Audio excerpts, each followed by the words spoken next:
My style of music is like, it's inspirational, and what I'm focused on now is creating theme music for visionaries. So if you're writing, if you're cooking, if you are an athlete, I want to make music that you can listen to while you're creating.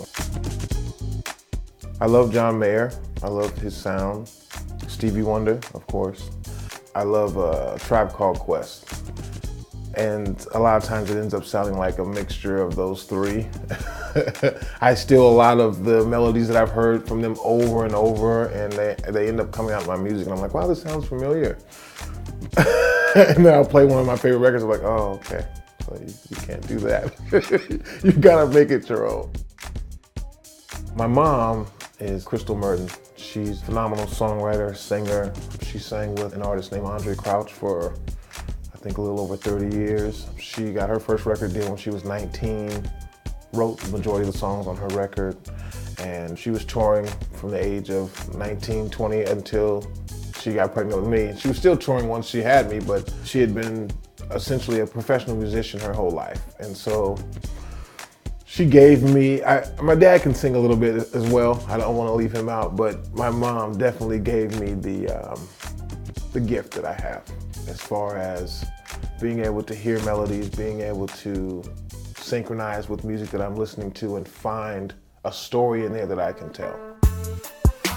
The first song that I had published was an artist named Devin the Dude. He's a rapper from Houston, Texas.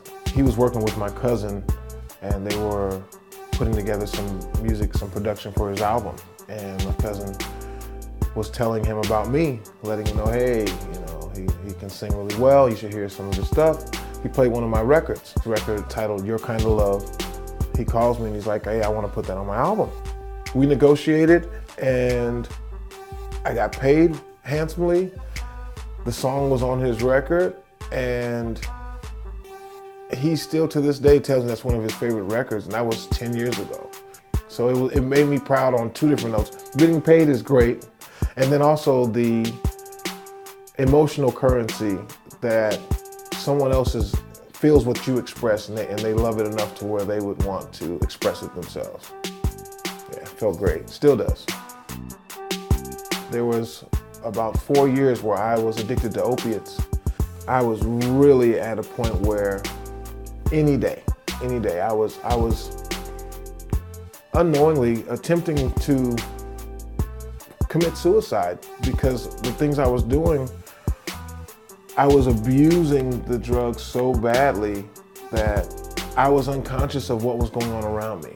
And the fact that I made it out, that I have 2.5 years sober now, I've grown so much as a person. I couldn't help but grow as a song artist, as a writer. There's so much more for me to talk about. There's so much more purpose in my lyrics. You're able to survive the worst moments in your life. You gotta be able to share them. You gotta share them. And music is a powerful way to share it.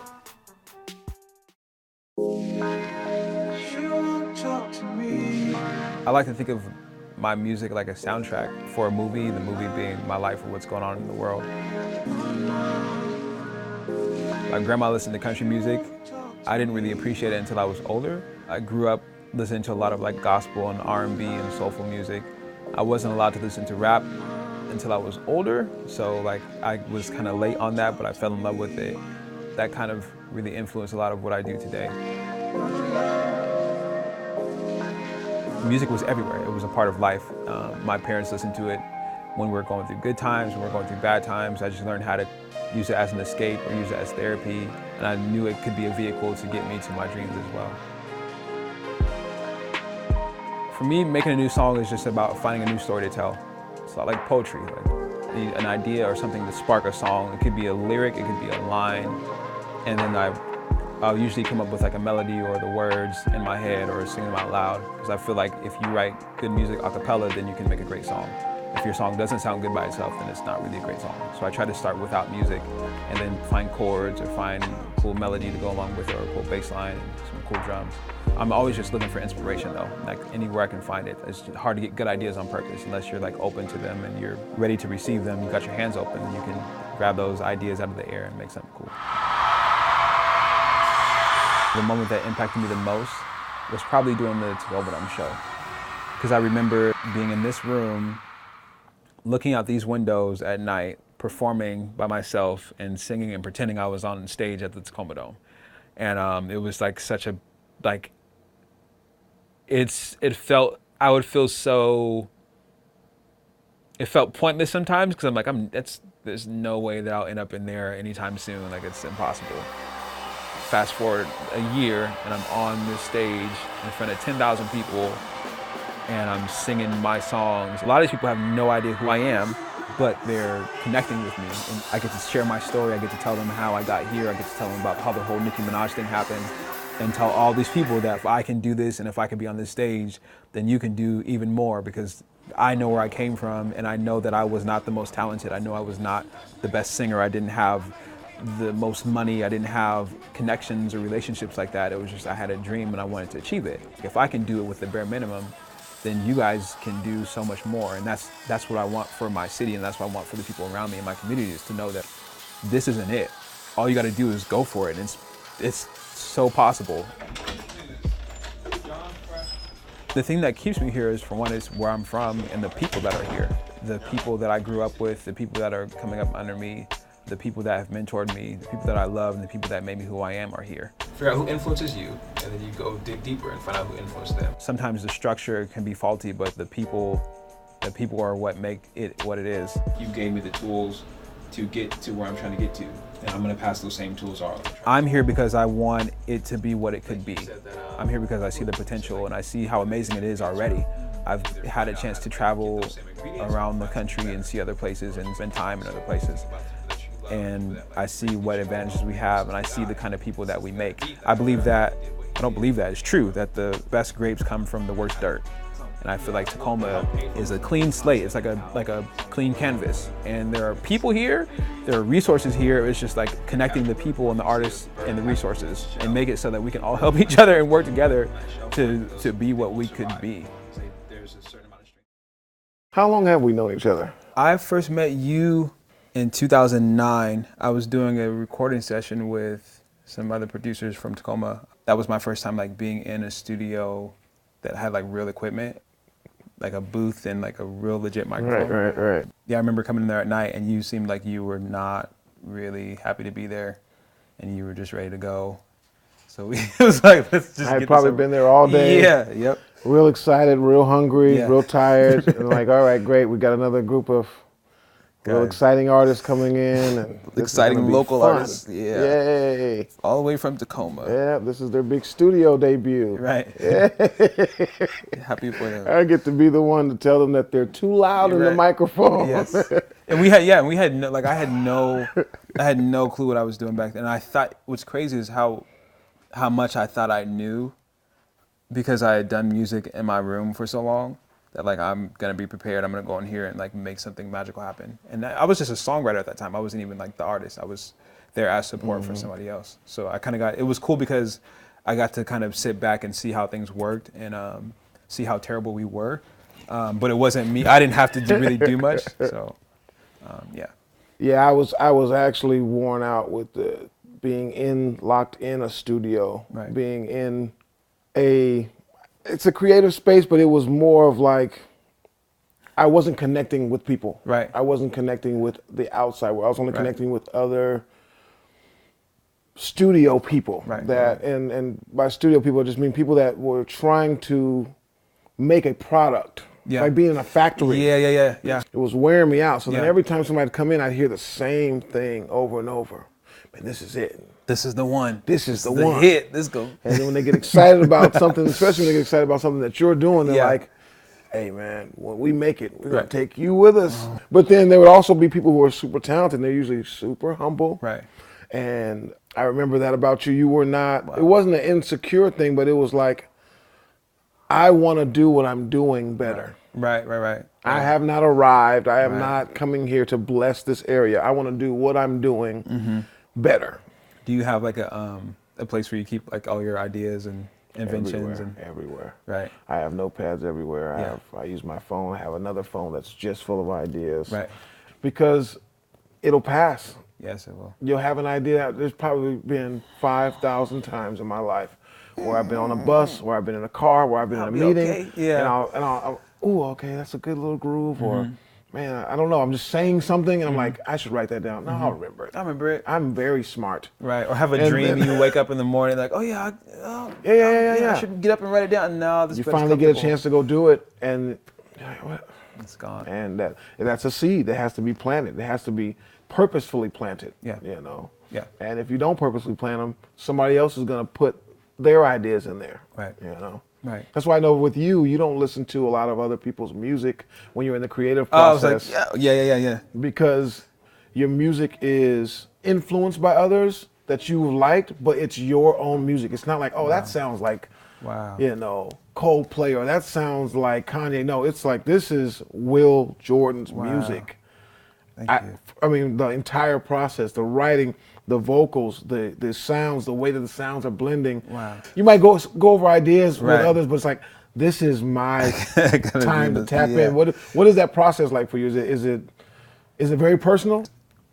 I think it's more of a habit thing than anything. Like, it's just like I know that when I'm by myself, I can scream as loud as I need to, or be as out of tune or off, or have the worst ideas and fix them. A lot of the reasons I didn't like making music in front of other people is because everything somebody does in the studio has an effect on your work. So if you're in there working on a part or working on a beat, and somebody's sitting on the couch and they take out their phone and start, it's like that affects everything, because you're like, okay, wait, what happened? Why aren't they interested in what I'm doing? Like, what I'm doing should be so captivating. Well, what you're doing is something, you're just trying something out. Right. You're like, ooh, I love that. That's great. Do that. And you're like, no, I'm not even. No. That was an accident. Yeah, don't judge that. That's yet. not the thing. That's not even the thing yet. Right. I'm just seeing what sound I want to use. Right. And I'll pick that sound. Do that one. No. That was a good one. There's 5,000 sounds on this keyboard. We can't do this every time. Right. And then I got to explain to you noise. why this doesn't work, or why these notes clash. Or like the biggest one for me is like, if I'm working on something and somebody gets up and leaves the room while I'm working, I'm like, wait, what's I did wrong? This, yeah. Yeah, what did I do that made them want to me. leave? Yeah, like what is going on? And that's just like which is the thing I worked on and I'm getting better at. But that was a lot of the reason why like I like to create alone. There's so much music out there, and there's so many different artists and people that are doing like really amazing things. And so for me, I guess the way that I try to set myself apart is by putting as much of my fingerprint or imprint, or I don't know, myself into the music as I can. And like the more people that are in there giving ideas, the more it kind of loses the me, which sounds super narcissistic, but it's just in these early stages as I'm making this new music and presenting myself to the world, I want them to have a really clear view of who I am. And then as I get further and grow more, then more people come into the fold and like add things and contribute things. But it's just because for a long time I wasn't allowed to do things. So now like I finally have the chance to make stuff, and to like, it's important to me to be able to like really shape and design what I want people to hear and how I want them to hear it. You want your thought to be expressed exactly before it turns. What's that game? I think it's called Telephone, where you whisper in somebody's ear, and by the time it gets to 6 different people, oh my goodness, it's like, well, how did you hear that? That's not what I said. That's not what. And that happens so much. I think more so in the music business than any other art field, where you have an idea, and say you send it to someone to mix it, you send it to someone to put an instrument on it, or you give it to a friend and say, hey, whatever you feel, just do it. And it turns into a different thought. Sometimes it can be better. Sometimes like, wow, I didn't even hear that. But a lot of times it's like, that's not my vision. I think I just had like traumatic experiences with losing control over, like I took it for granted for a while, because in the early days at Platinum Rain, I was able to just do what I want and make what I want. And then when we got into like the more industry label side of stuff, then it went from me making a song, me writing the song, recording the song, mixing the song, and then it being done, to okay, now I'm going to write the concept, make this beat, then give it to this producer. They're going to take it and reproduce it. Then they're going to play it for the A&R. The A&R is going to give his opinion. Then they're going to change it. Then they're going to send it to the songwriters and the producers, and they're going to add what they like, then change it. Then it's going to come back to me, and then I have to make this make sense. And then we go through the same cycle again and again and again. And some of those people in that cycle are not music people. Have no business being in the cycle. And they're telling you what they think it should have, and I don't know what it is. It's missing something. And that was what used to drive me crazy. But it also, it pushed me to grow as an artist, because they would give you these vague critiques like, your verse could be a little more direct. I want this song to be less this and less that, and a little more brightness, a little more character to it. And I'm like, okay, but that could mean so many different things. Right. And I learned that it will come, that was the price you had to pay, was to you give up creative control of what you're doing, from your music videos, to the writing, to the album art, to the pictures, to the outfits that you're wearing. And I was like, I can't do this, which is what brought me back to Tacoma to do it from scratch, and to do it with the people that I started with, and to do it with the people I loved and people that cared about my art. What is your ideal creative setting? Is it at home? Is it in the studio? Right. Is it when do you feel like, wow, like this is the space I need to be in all the time? I think there's two times. The songs that have changed my life all happen in the car. And it's funny because it all came kind of like out of like a messed up situation. My truck, I had this truck back when I was younger, and like I had this crazy sound system and some TVs. And so my car got broken into, and they took everything out the car. And so for a while, I didn't have a sound system, right? Actually, I never. You were the radio. Yeah, so like I had to drive around with no music, but it helped me to come up with ideas and to sing and to practice in the car to entertain myself. So Pretty Girls was a song that we had done that got placed. Fly happened, and I wrote Fly driving around the car, coming up with ideas. I wrote a song called Cheat from driving around in the car after I got in an argument and coming up with ideas. And all those songs went on to like be big records for me. So there, and then when it comes to production, just being in the studio in the middle of the night, like taking a nap at 9 o'clock and waking up at 2 in the morning, and you can fresh, yeah. And you're everybody looking else out over is the city, asleep. everybody's asleep. Everybody else is out, and right. your brain is on, and it's like that one light. Yeah. That's when I convinced myself that I'm a superhero and that this music is going to save the world, or at least inspire somebody else to save the world. And it's a cool time of night. It's just quiet, but you can see the lights out in the streets, especially where the studio is downtown. You can overlook the city and see the planes coming and going and all that stuff. Like that really. You've written, you've performed. If you could express how it feels when you see people in real time responding to your music.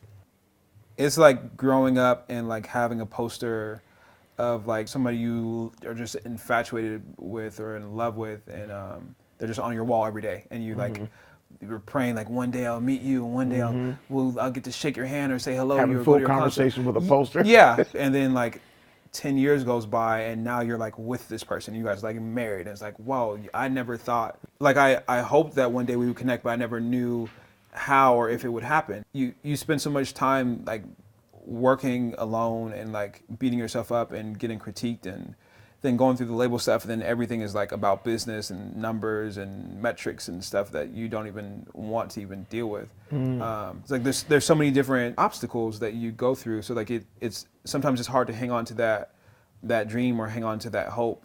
So to get to this point and to get to this age and to like see that, okay, wow, I remember 10 years ago where I was, and I see where I am now, and then it also makes you excited because there's no telling what could happen in the future. I think one of the most amazing things about music, or about being a creative in any whatever medium that you create in, is that any day your whole life can change. Like you never know what phone call you're going to get. You create that thing, or email. Something you created years ago. Somebody's like, hey, you remember that song you wrote or that picture you painted? Exactly. So yeah, everybody loves that, and your whole life's about to change. All right, man. Thank Sir, you. Yeah. It's always a pleasure. Likewise. It's always good to be able to sit and talk with you. Yep. And be able to talk about music and art and all that stuff. Right. And I'm excited for the future, man.